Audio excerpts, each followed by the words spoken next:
The night Audra found out, she was holding a glass of Riesling she hadn't touched, standing in the middle of the Hartwell Gallery's private reception room, while her mother-in-law Constance— No, wait, that name was taken. Let me start again, cleanly. The moment Livia realized what the envelope contained, she stopped breathing, not dramatically.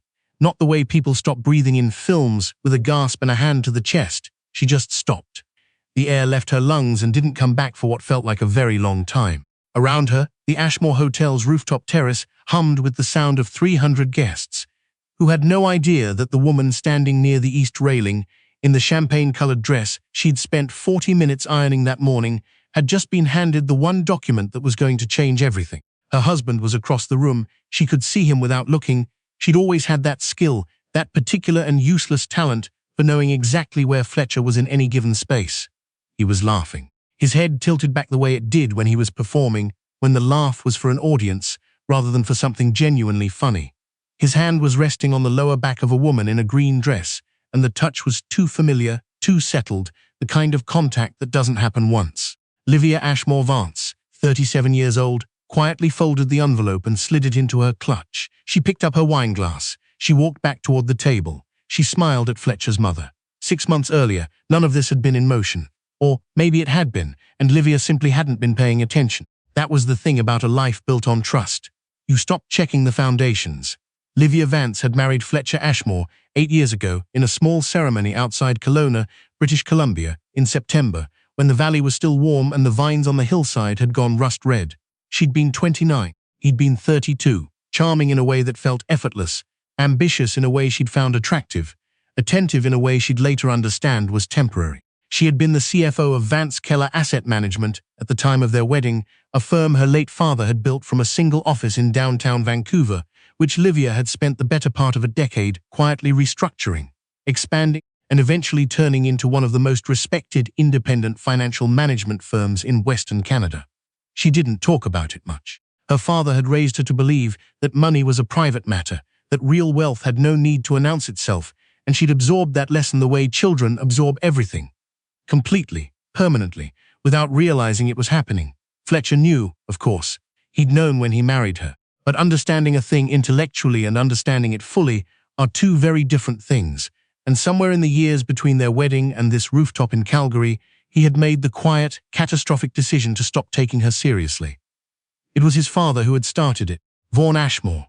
Fletcher's father, 64, a retired municipal contractor from Red Deer who'd made a comfortable but unspectacular living, had developed in recent years a passionate reverence for Vance Keller. He read their quarterly reports.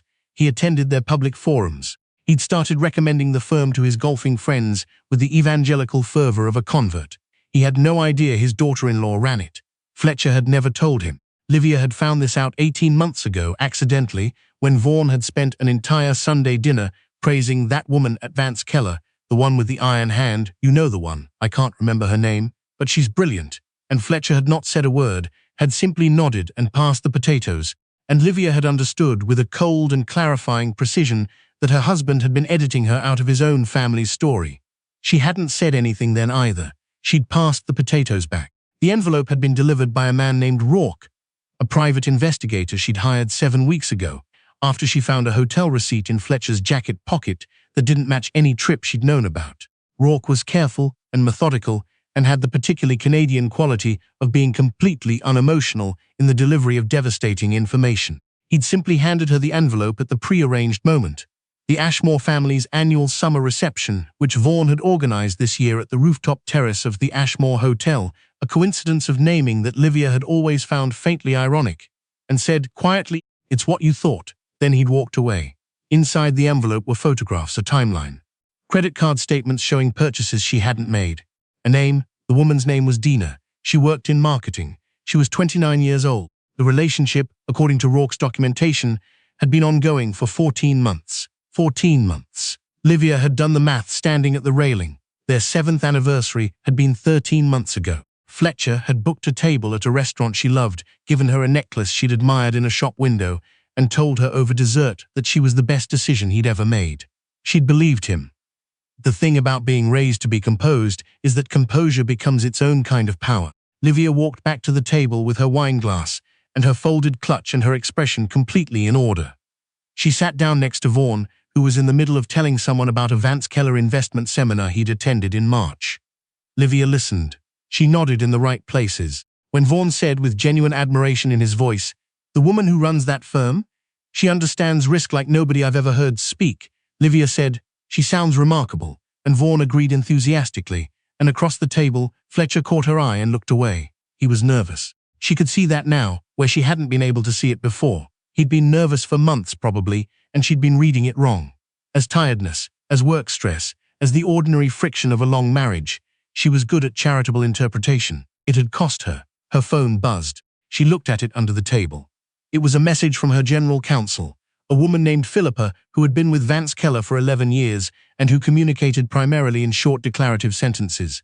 The message said, "He submitted the loan application this afternoon, used your name as guarantor, didn't ask." Livia read it twice. She put the phone back in her clutch, next to the envelope. Fletcher had apparently applied for a private business loan. Substantial, based on the figure Philippa had forwarded, using Livia's professional reputation as collateral without telling her.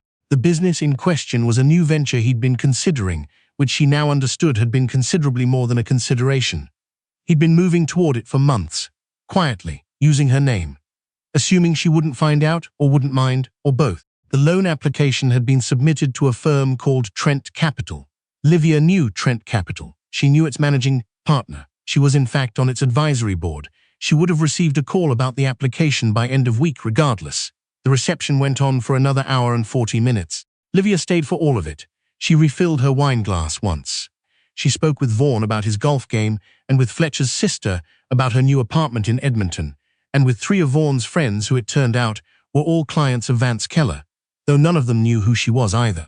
Fletcher moved through the crowd with his usual ease, the hand on the back, the tipped head, the laugh for the audience. He came to stand beside her twice. Both times he put his arm around her and she let him, because the time for letting him do things was not yet over. It was not yet over because Livia had learned, over years of negotiation, that the moment you show your cards is the moment you lose your leverage. She had built a career on patience, on watching, on understanding the full shape of a situation before making a single move.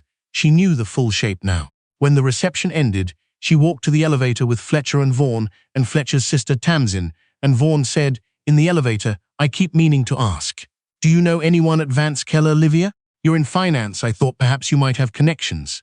Fletcher stiffened almost imperceptibly beside her. Livia said, "A few," and left it there. In the car, Fletcher drove and didn't say much.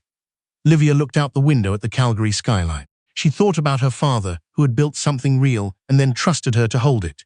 She thought about the envelope in her clutch. She thought about 14 months. "Good night," Fletcher said at a red light. "Informative," she said. He didn't ask what she meant. The next morning, Livia was at her desk by 7. Philippa was already there. She always was, and had a coffee waiting and a folder of documents that Livia had requested the previous evening before she'd gone to sleep. The folder contained the full terms of the loan application, a summary of the relevant clauses in her marriage contract, a copy of the shareholder agreement for Vance Keller, and a brief memorandum from their legal team. Livia read through everything once. She made a few notes. She asked Philippa to arrange a call with the managing partner at Trent Capital for 10 o'clock. Then she asked her to book a private meeting room at Vance Keller headquarters for Thursday afternoon, the large one, the one with the east-facing windows, and the long oak table, the one they used for significant things. "Who should I add to the invite?" Philippa asked. "Fletcher," Livia said, "and Vaughn Ashmore, and Tamsin Ashmore, if she can make it from Edmonton." She paused. "And the Trent Capital team." Philippa wrote this down without expression. This was one of her finest qualities. "And a notary," Livia added. "Someone independent." "Of course," Philippa said.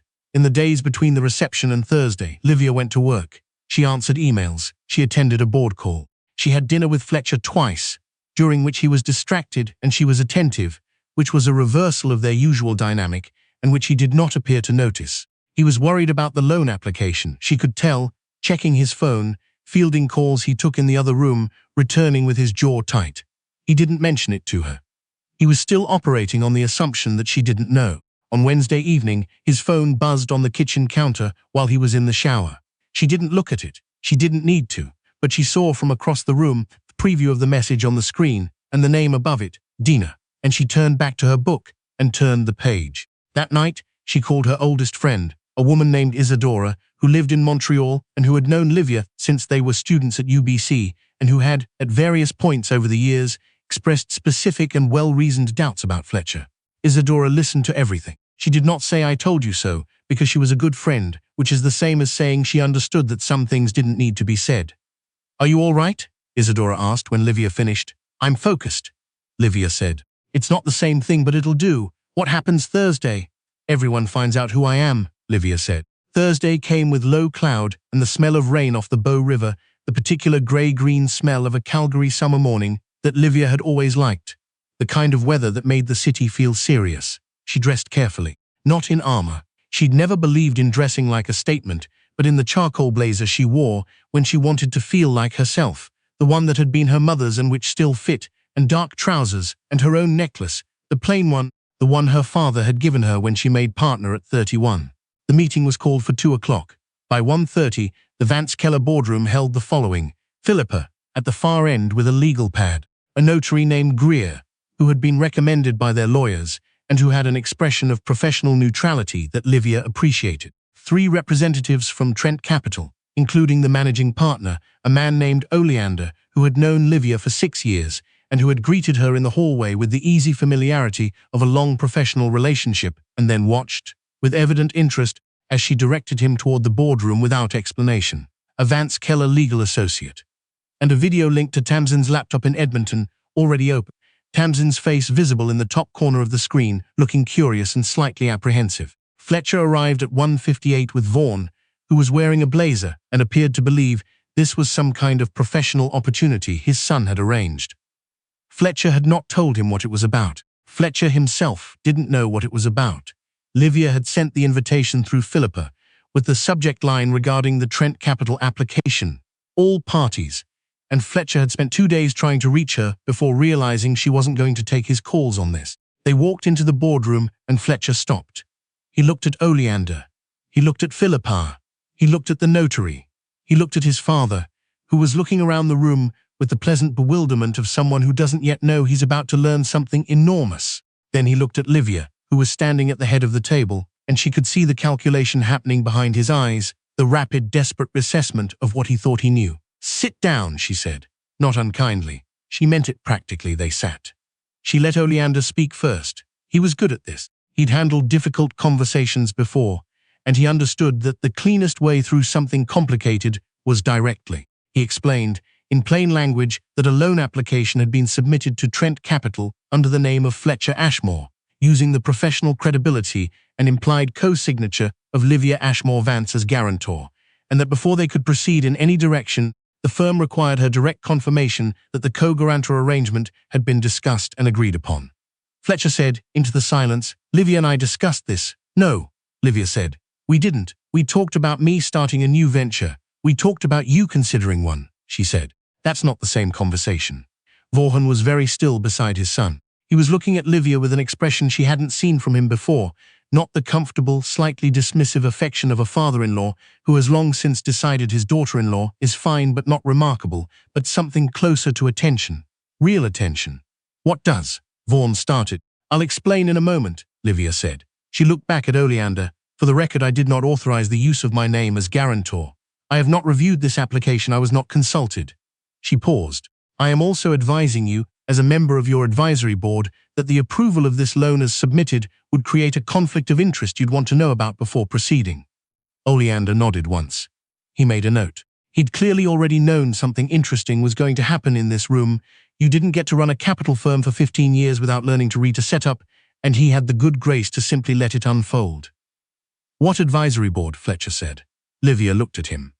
"Trent Capital's. I've been on it for 3 years." The color changed in his face. Not all at once, gradually, like something receding. "Livia," he said, and his voice had a tone she'd heard before, the tone that was meant to suggest they were partners in something, that they could work this out privately, that the room was an audience to be managed. "I think we should." "Fletcher," she said, "I know about Dina." The room did not explode. That was the thing about real moments. They didn't explode. The air shifted. Someone made a sound, quickly suppressed. Tamsin's image on the laptop screen went very still. Fletcher said nothing. Vaughan said slowly, "Who is Dina, Dad?" Fletcher started. 14 months, Livia said. She said it quietly, not for effect. She said it because it was the fact, and facts had weight without decoration. "The relationship has been ongoing for 14 months. I have documentation. She glanced at the notary, which is why Greer is here. Varun looked at his son. Fletcher looked at the table. It is a particular kind of exposure, being seen clearly by a parent, not as the person you've performed for them, but as the person you actually are. Livia had not planned for this to be cruel. She had planned for it to be complete. There was a difference, though she understood it might not feel like one from where Fletcher was sitting. I want to go back, Vaughan said. And his voice had changed. It had the sound of a man reassembling something inside himself. I want to go back to what you said about Trent Capital. The advisory board, yes, and your name, he said. Ashmore Vance, Vance. He stopped. He looked at her with something she could only describe as dawning. Vance Keller. Yes, she said again. He stopped again. Livia Vance, she said. My father was Gerald Vance. He founded the firm in 1991. I've been CFO since I was 31 and managing partner since I was 34. She held his gaze. I've attended 2 of your seminars, Vaughan. You sat in the 3rd row the first time. You asked a question about bond laddering. That was very good. He stared at her. I didn't introduce myself, she said. I should have. I'm sorry for that. Vaughan Ashmore. Fletcher's father, 64 years old, a man who had spent the better part of 2 years speaking about Vance Keller with reverence, who had recommended the firm to his friends, who had praised the leadership with genuine admiration, sat in the boardroom chair and looked at his daughter-in-law as though he was seeing her for the first time. Because he was. Fletcher, Vaughan said, and his voice was very quiet now. Did you know? Fletcher didn't answer. Did you know who she was? Vaughan said, and you let me sit there and talk about her like she was someone else. It was not a question by the end. The meeting concluded an hour later. Oleander withdrew the loan application. Pending, he said carefully. Further review, which was his professional way of saying it was not going to proceed. Fletcher did not argue. He had understood, somewhere in the middle of the preceding hour, that there was nothing left to argue from. The documentation Livia had provided, the photographs, the timeline, the statements, had been reviewed by Greer and entered into the record. A copy had been provided to her legal team. Tamsin logged off without saying much, though before she did, she looked at Livia on the screen for a long moment and said, I'm sorry, and Livia said thank you, and meant it. Vaughan did not leave immediately. When the Trent Capital team had gone, and the notary, and Philippa, who tactfully took the legal associate with her, Vaughan sat in the boardroom with his son and his daughter-in-law, and the particular silence of a family that has just become a different shape. I want you to know, Vaughan said to Livia, that I am ashamed, he said it plainly, not only of him, of myself, for all the times he stopped, tried again. I should have seen you. I looked right at you, and I didn't see you.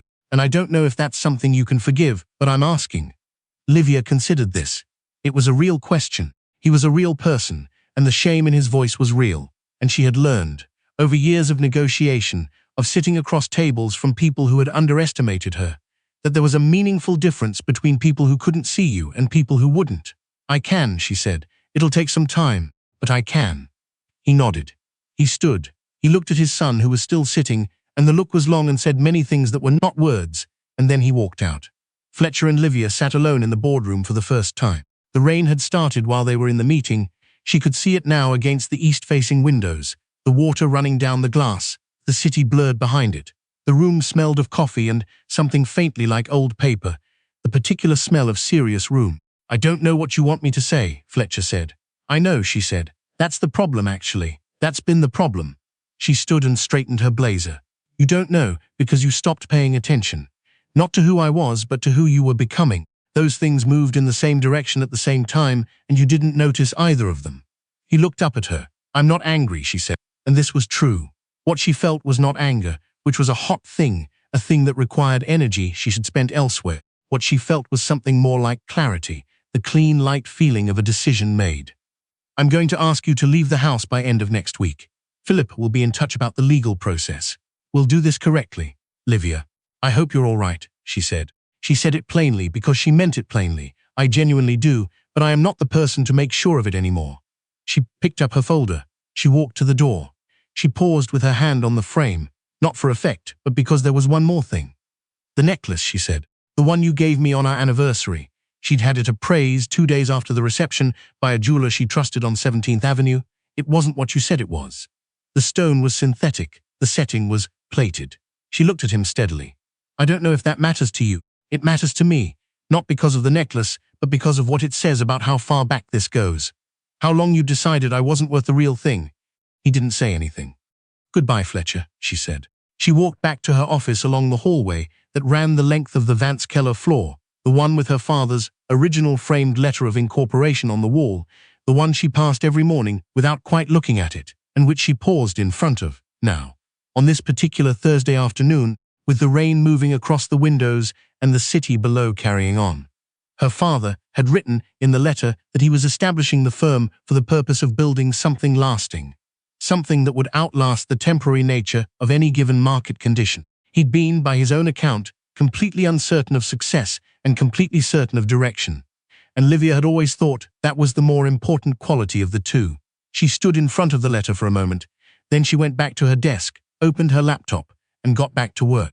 There was a call with a pension fund in Toronto at 4. There was a quarterly review scheduled for the following morning. There was a message from Isadora that said only well, and which Livia would answer tonight from her own house with a glass of Riesling she would actually drink this time. She was 37 years old. She had built something real and she had held it, and it was still there, entirely intact, waiting for her on the other side of this. She typed, 4 o'clock still on? Yes, and coffee on your desk. Biscuits too. Thought you might want them. Livia looked at the message for a moment, then she typed back, you're remarkable, you know that? Philippa responded, obviously. See you at 4. Outside the rain was already beginning to ease. The clouds were moving east, and through the gap behind them, the late afternoon light was starting to come through over the city. That particular Alberta gold, the kind that made everything look briefly like it had always been exactly as it should be. Livia picked up her coffee. She let the light do what it was going to do.